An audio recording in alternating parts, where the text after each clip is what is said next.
नमस्कार, मैं हूं आपके साथ अली मतर। अपना बिहार में खबरों की शुरुआत करते हैं। जहानाबाद में अतिक्रमण हटाने गई पुलिस की टीम पर हमला किया गया। प्रशासन की टीम टेटी ओपी के कुर्ता डी में अतिक्रमण हटाने पहुंची थी, जहां ग्रामीणों ने पुलिस की टीम पर हमला कर दिया, जिसमें अधिकारी और पुलिसकर्मी बाल बाल बचे।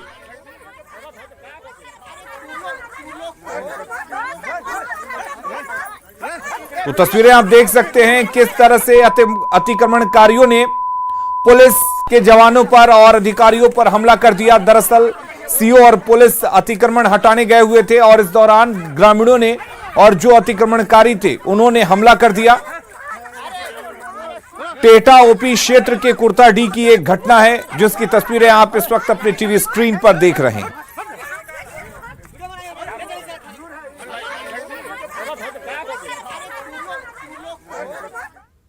कुर्ता डी में राय बहादुर कॉलेज पर कुछ ग्रामीण लोग ज़बरदस्ती बांस बल्ला डाल रहे थे। उसी को समझाने के उद्देश्य से हम लोग टेहटा थानाध्यक्ष और सदर अंचल निरीक्षक साथ में गए थे।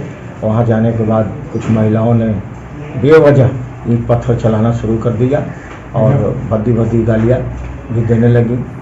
इसके बाद हम लोग उन लोगों को समझाकर वापस आ गए।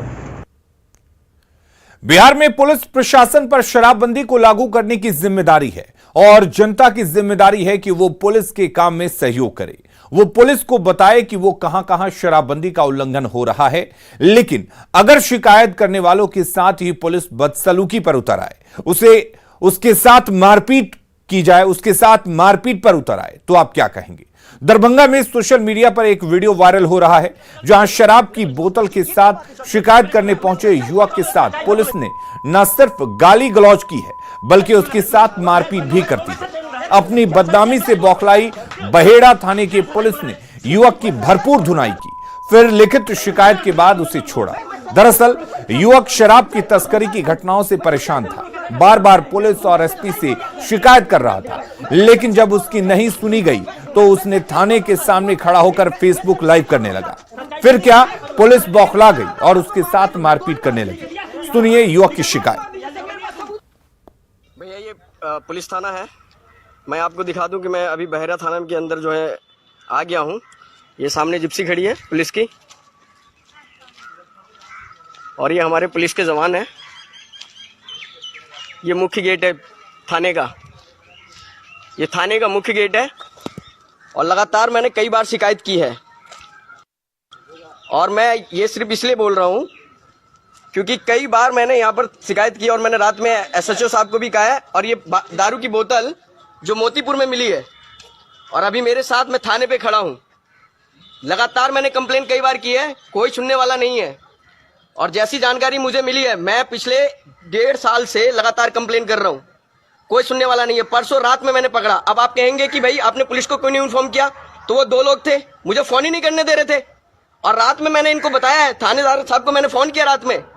और लगातार मोतीपुर के अंदर गोविंद यादव पिछले 2 साल से दारू बेच रहा है, लेकिन कोई सुनने वाला नहीं है। एसएसपी दरभंगा साहब को भी मैंने फोन किया रात में, उनको मैंने व्हाट्सएप किया, मैंने समाज सेवी पप्पू सिंह को व्हाट्सएप किया, लेकिन कोई सुनने वाला नहीं है।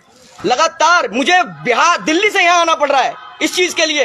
लगातार नशा खुरानी ग्रुप मोतीपुर के अंदर एक्टिव है। आसपास के 10 गांव के लोग आते हैं और लगातार वहां दारू लेते हैं उससे और खरीद के जाते हैं। और ये सुअत से ला रहा था ये परसों रात में 9:30 बजे के आसपास की घटना है ये। मैं परेशान हो गया हूं कि क्यों इतने बड़े लेवल पे दारू यहां पर मिलती है, प्रशासन क्यों आंखें मूंद के जो है बैठी हुई है, ये सवाल है। सामने थाना है, मैं आप लोगों को दिखा रहा हूं, ये देख लीजिए, आप देख लीजिए, सामने जो है कप्तान साहब की गाड़ी भी खड़ी है। ये क्यों हो रहा है आखिर, इसका जवाब मुझे क्यों नहीं मिलता है। रात में मैंने एसएसपी दरभंगा साहब को व्हाट्सएप किया हुआ है, उनका मैसेज आया हुआ है। मेरे गांव का जो चौकीदार है, मेरे गांव का चौकीदार, उसको लगातार, वो खुद 1 नंबर का गांजेबाज है, 1 नंबर का नशेड़ी है। वो यहाँ से इंफॉर्मेशन लीक करता है। जैसे मैं यहाँ पुलिस को सूचना देता हूँ, वो वहां पर क्या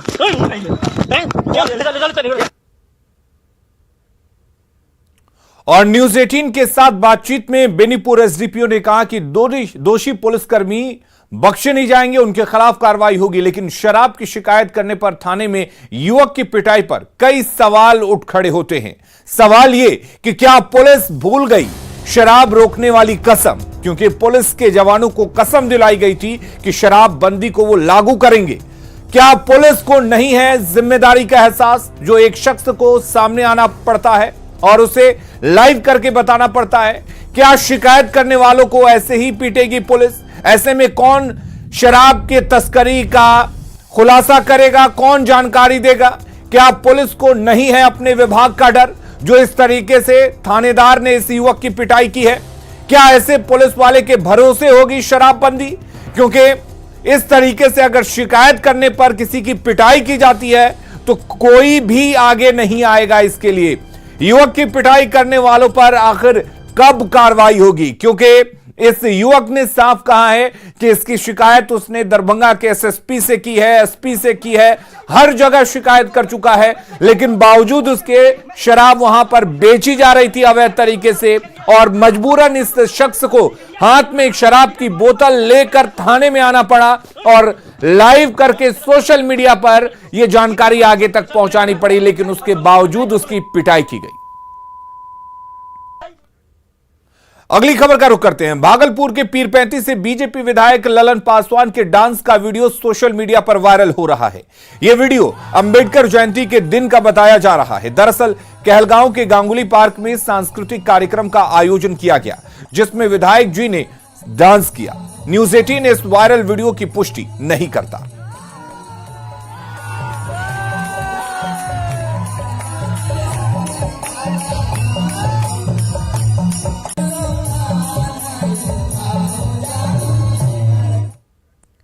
छपरा में दरियापुर थाना क्षेत्र के हरदिया चौर क्षेत्र में गेहूं के खेत में भीषण आग लग गई। आग लगने से सैकड़ों एकड़ फसल बर्बाद हो गई। आग अभी बुझी नहीं है और तबाही का दौर जारी है। अभी तक दमकल की गाड़ियां घटनास्थल पर नहीं पहुंची हैं, जिसके कारण आग तेजी से फैल रही है। तस्वीरों में आप साफ देख सकते हैं कि किस तरह से किसानों की फसल जो है वो स्वाहा हो रही है, जल रही है और तबाह हो रही है। किस तरीके से किसानों के मेहनत पर पानी नहीं, आग फिर रहा है।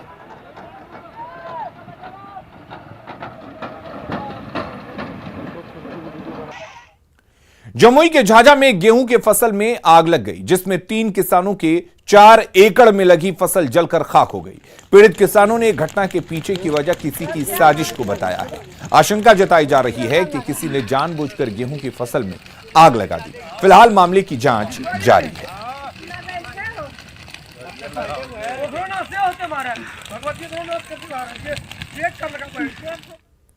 सिवान में दर्जनों किसानों की मेहनत पर पानी फिर गया। गेहूं की फसल में आग लगने से लाखों की फसल जलकर राख हो गई। घटना सीसवन थाना क्षेत्र के चैनपुर गांव की चवर की है, जहां आग लगने से 50 बीघे से ज्यादा की खड़ी गेहूं की फसल जलकर राख हो गई। तो तस्वीरें ये देख सकते हैं आप किस तरीके से सिवान की ये तस्वीरें हैं, जहां पर गेहूं की फसल में आग लग गई। आग कितनी भयावह है आप तस्वीरों को देखकर अंदाजा लगा सकते हैं। लेकिन सबसे बड़ी बात यह कि इसमें किसानों की मेहनत से लगाई हुई फसल जो काट कर रखी गई थी खेतों में, वो जलकर स्वाहा हो गई। 50 बीघे में लगी गेहूं की फसल जलकर राख हो गई।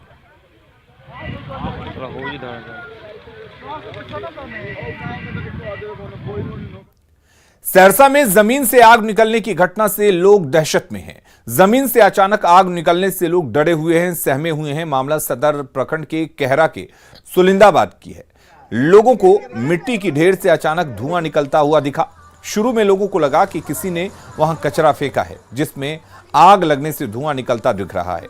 लोगों ने धुएं को पांव से रगड़कर खत्म करने की कोशिश की। घर्षण से भड़क उठी आग और फिर देखा गया कि जहां जहां मिट्टी को रगड़ा जा रहा है वहां वहां आग धधकने लगती है। इसको देखने के लिए वहां लोगों की भीड़ जमा हो गई। लोगों ने तुरंत मामले की जांच की मांग की, जिसके बाद मिट्टी का सैंपल लेकर जांच के लिए भेज दिया गया है। डरने की बात नहीं है, सावधानी बरतने की ज़रूरत है। बच्चे को वहाँ नहीं जाने देना है, क्योंकि रगड़ने के बाद ही आग आती है। हम लोग मिट्टी ले लिए हैं, फायर ब्रिगेड की गाड़ी है ही। मिट्टी टेस्ट होने के बाद पता चलेगा। झोड़ा में जो कुछ मटेरियल्स था तो झोड़ा भी ले लिए। टेस्ट करवाने के बाद ही पता चलेगा कि रगड़ने से क्यों आग लगी। नवादा रेलवे स्टेशन के आगे खुरी नदी पर बना रेलवे ब्रिज डेथ जोन के रूप में सामने आ रहा है। यहां पिछले कुछ दिनों में कई लोगों की मौत हो चुकी है। लोग सड़क पुल का इस्तेमाल ना कर शॉर्टकट के चक्कर में रेलवे ब्रिज का इस्तेमाल करते हैं और जान जोखिम में डालते हैं। रेलवे ब्रिज का जायजा लिया संवाददाता अनिल विशाल ने। खुरी नदी पर बना ब्रिज इन दिनों डेथ जोन के रूप में उभर कर सामने आ रहा है। हम विगत कुछ दिनों की बात करें तो यहाँ पर खुरी ब्रिज के आसपास मरने वालों की संख्या में इजाफा हुआ है। विगत 10 दिनों के अंदर में 3 मौतें हो चुकी है। वो कारण यह है कि लोग शॉर्टकट लेने के चक्कर में लोग इस पुल का इस्तेमाल करते हैं। हालांकि यह पुल केवल ट्रेन के गुजरने के लिए बनाई गई है, मगर लोग जो है इस पुल का इस्तेमाल करते हैं और यही कारण है कि लोग शॉर्टकट लेने के चक्कर में इसका इस्तेमाल करते हैं। अभी भी कुछ लोग का आवागमन जारी है। हम पूछते हैं, क्या करें, मजबूरी है। समय पर अगर हम काम पर नहीं पहुंचेंगे तो हर चीज़ का परेशानी है। मेरा नाम जितेंद्र कुमार। यहाँ पे कुछ और लोग हैं, हम उनसे बात करेंगे। आखिर क्यों इसका इस्तेमाल करते हैं? जाम के कारण आते हैं सर। हम लोग तो सब दिन इसी गाड़ी पकड़ने का टाइम में उधर जाम रहता है, तो क्या करें, तो इसीलिए इसको इस्तेमाल करते हैं। तो जान का खतरा है जे होवे सर, तो क्या करें हम। कुछ लोग भी मरे हैं हाल के दिनों। हाँ, मरा तो यानी हाल फिलहाल भी मरा है यहाँ। फिर भी इस्तेमाल कर रहे हैं आप? तो क्या करें, कोई तो विकल्प नहीं है हमारा पास। क्या नाम है? हमारा शिव यादव। जैसा कि आपने सुना कि लोगों का कहना है कि जो शहर को जो दूसरी पुल है जिसे यात्रियों को गुजरना है, वह पुल अक्सर जाम रहता है, जिसके कारण लोगों को जो है सो इस रेलवे पुल का इस्तेमाल करना पड़ता है और लोग मजबूरी में इसका इस्तेमाल करते हैं। ट्रेन के अचानक गुजरने के कारण लोग इस जब पुल से गुजरते हैं तो कई बार नदी में भी उन्हें कूदना पड़ता है, जिसके कारण उन्हें काफ़ी समस्या होती है। हालांकि अभी तक रेलवे प्रशासन की तरफ से कोई भी यहाँ पे किसी प्रकार की कोई गार्ड की तैनाती नहीं की गई, जिसके कारण लोग अभी भी बेपरवाह होकर इस पे गुजर रहे हैं। तो ज़रूरत है कि लोगों को जागरूक होने की और रेलवे प्रशासन इस पे ध्यान दे ताकि आने वाले समय में ऐसी दुर्घटना ना हो सके। अनिल विशाल, न्यूज़ 18 नवादा। कटिहार के देसी चिकित्सालय की स्थिति खस्ताहाल है। जिला के सभी आयुर्वेदिक चिकित्सा केंद्र संचालन के लिए महज 1 डॉक्टर और 1 प्रभारी तैनात हैं। इसके अलावा सहायक कर्मियों की भी भारी कमी है। दवाइयों की कमी बनी रहती है। अस्पताल का जायजा लिया हमारे संवाददाता सुब्रत गुहा ने। चिकित्सा पर लोगों के बढ़ते भरोसे के बीच बिहार सरकार ने दावा किया था कि अब इस चिकित्सा प्रणाली को बेहतर किया जाए, लेकिन एक तस्वीर आपको कटिहार के दिखाते हैं। ये देसी चिकित्सालय की पूरी तस्वीर है और कटिहार जिले में लगभग ऐसा 8 यूनिट चल रहा है। ये देसी चिकित्सालय है और इसमें 3 प्रकार की चिकित्सा पद्धति से इलाज होता है, एक यूनानी, एक होम्योपैथिक और एक आयुर्वेदिक। लेकिन कटिहार के जो ये यूनानी जो इकाई है ये खाली है, न तो डॉक्टर है और ना ही इसके लिए कोई स्टाफ। जरा सा आगे बढ़ते हैं और एक तस्वीर दिखाते हैं। ये जो कटिहार जिला मुख्यालय की तस्वीर है और उसमें जरा आप आकलन लगाइए जो चल कैसे रहा है पूरा। ये होम्योपैथिक इकाई है और इसमें भी जो यूनिट है ये पूरी तरह खाली है, ना कोई डॉक्टर है ना कोई स्टाफ है। ये कटिहार जिला मुख्यालय की तस्वीर है। ऐसे जिले भर में 8 यूनिट चल रहा है और इससे जरा आगे बढ़ते हैं। अब आते हैं, ये आयुर्वेदिक यूनिट है और यहाँ जिले के जो चिकित्सा पदाधिकारी है, देसी चिकित्सा, वो खुद मौजूद है और क्या हालत है, कैसे चल रहा है पूरा जो देसी चिकित्सालय, जरा बात करते हैं। जी सर, कैसे चलता है, क्या कितना यूनिट है, कितना डॉक्टर है, क्या व्यवस्था है? जिला संयुक्त औषधालय में 3 यूनिट है, एक होम्योपैथ, यूनानी, आयुर्वेद। अभी होम्योपैथ यूनानी में डॉक्टर नहीं है, नहीं कंपाउंडर है। घर से आना पड़ता है, यहाँ दवाई अच्छा मिलता है इसीलिए आना पड़ता है। उधर सरकारी सुविधा नहीं है इसीलिए। तो नज़दीक खुलने पर आसान होता है? हाँ, नज़दीक खुलने पर आसान होगा। पर ये जो देसी चिकित्सा पदाधिकारी ये काफ़ी असरदायक है और ये इलाज अब लोगों को भाने लगा है। लेकिन परेशानी ये है, कोरोना काल के बाद सरकार ने जो दावा किया था इस चिकित्सा पद्धति को बेहतर करने के लिए, वो कहीं ना कहीं नहीं हो पाया, जिसकी एक तस्वीर कटिहार से दिख रही है। लगभग 8 यूनिट है और उसमें 1 प्रभारी और 1 डॉक्टर से पूरे जिले की व्यवस्था व्यवस्थित हो पा रहा है। सुब्रत, न्यूज़ 18 कटिहार। मिथिलांचल और कोसी इलाके में जलकुंभी बड़ी समस्या है। इससे हजारों एकड़ जमीन बर्बाद हो जाती है। लेकिन सहरसा जिला प्रशासन इस अभिशाप को वरदान साबित करने की तैयारी में जुट गया है। अब जलकुंभी से बायोफ्यूल, जैविक खाद, चटाई सहित कई दूसरी सामग्री बनाई जाएगी। जलकुंभी से निजात मिलते ही लोग तालाब में मछली पालन और मखाना की खेती भी कर पाएंगे। कानपुर IIT की टीम इस पर शोध कर रही है। इससे किसान खुश हैं। सरकार के जे योजना एले है जे जलकुंभी के निदान के, ऐसे तो हमरा किसान के बहुत बड़का फायदा भए जेतै जँ सरकार एहि पर ध्यान दे देतै। क्या तो हमरा सबके एकड़ के जमीन ई जलकुंभी के द्वारा साफ बर्बाद रहे छै। हमरा सबके ओतबा लेबर मजदूर लगा के ओकरा उखाड़ऽ पड़तै, नहि हमरा सबके सम्हार होइ छै। अगर सरकार के द्वारा यह योजना आया है तो ये स्वर्णिम अवसर है किसानों के लिए, और यहाँ पर जलकुंभी का निदान हो जाएगा, मखान आएगा, मछली होगी। जलकुंभी से हम बायो मैन्योर क्रिएट कर सकते हैं, बायोगैस क्रिएट कर सकते हैं, ग्रीन फॉडर क्रिएट कर सकते हैं। उसका फाइबर में स्ट्रेंथ इतनी है कि उससे और जो है नॉन जो है हमारा इकोलॉजिकल बैग्स क्रिएट कर सकते हैं। इस तरीके के कई फॉरवर्ड इंटीग्रेटेड प्रोडक्ट्स को हम लोग क्रिएट कर सकते हैं उससे। आरा जंक्शन के दक्षिणी छोर पर नवनिर्मित स्टेशन भवन और नए प्लेटफॉर्म नंबर 4 का उद्घाटन किया गया। आरा से सांसद और केंद्रीय ऊर्जा मंत्री RK सिंह ने नवनिर्मित स्टेशन भवन और प्लेटफॉर्म का उद्घाटन किया। इस मौके पर RK सिंह ने आरा जंक्शन को भविष्य में एक मॉडल जंक्शन के तौर पर बनाए जाने की बात कही है।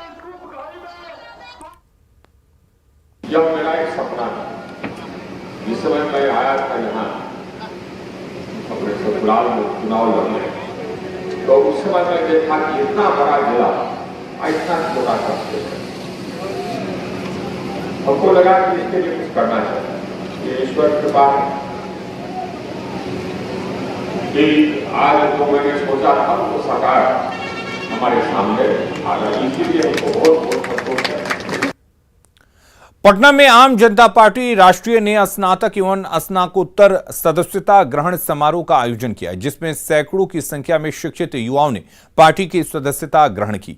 पार्टी के राष्ट्रीय अध्यक्ष विद्यापति चंद्रवंशी ने कहा कि जिस तरह से बिहार में जाति और धर्म के आधार पर लोगों को बांटकर वोट की राजनीति हो रही है, उससे युवाओं को सतर्क रहने की जरूरत है। विद्यापति चंद्रवंशी से बातचीत की न्यूज 18 संवाददाता विनीता मिश्रा ने। जनता पार्टी राष्ट्रीय लगातार अपने पार्टी का विस्तार कर रहा है। ऐसे में आज सैकड़ों की संख्या में युवाओं ने, शिक्षित युवाओं ने पार्टी की सदस्यता ग्रहण की। आखिर मकसद क्या है इस पार्टी का? आखिर पार्टी विस्तार करके आगे क्या कुछ प्लानिंग कर रहे हैं? पार्टी के राष्ट्रीय अध्यक्ष विद्यापति चंद्रवंशी हमारे साथ मौजूद हैं। सर, जिस तरीके से खासकर शिक्षित युवाओं ने पार्टी में विश्वास दिखाते हुए सैकड़ों की तादाद में आज पार्टी की सदस्यता ग्रहण की है, मकसद क्या है? देखिए, इस देश में आज जितनी भी पार्टी है, आपने शायद नहीं देखा होगा कि किसी पार्टी ने भी स्नातक और स्नातकोत्तर वर्ग के जो शिक्षित युवक युवतियां हैं उसको पार्टी में विशेष रूप से जोड़ने का काम किया है। आज आप इसका परिणाम ये महसूस कीजिए कि जो भी वर्ग शिक्षित है युवक युवतियों का, वह वर्ग राजनीति के प्रति उदासीन हो रहा है। उसे ऐसा लगता है कि ये मेरा काम नहीं है। आप ये बताइए कि शिक्षित वर्ग जो है वो नहीं आएगा देश को चलाने के लिए, वही देश के कर्णधार हैं और वही पीछे जा रहे हैं, और ऐसे लोग उन्हें धक्का देके पीछे कर रहे हैं। तो आम जनता पार्टी ने उन्हें आगे करने का काम किया है और आज भारी संख्या में हमने उन्हें प्रमाण पत्र दिया है कि आप सक्रिय कार्यकर्ता हैं। और ये जान लीजिए कि यही कार्यकर्ता कह रहे हैं कि आज जो सम्मान आम जनता पार्टी राष्ट्रीय जो शिक्षित वर्ग को दे रहा है, इससे पहले ऐसा देखने के लिए नहीं मिला। इसलिए मैं उम्मीद करता हूं कि ये कारवां बढ़ता जाएगा। और अपना बिहार के इस बुलेटिन में फिलहाल के लिए इतना ही। आगे देखेंगे झारखंड की खबरें। जोहार झारखंड में।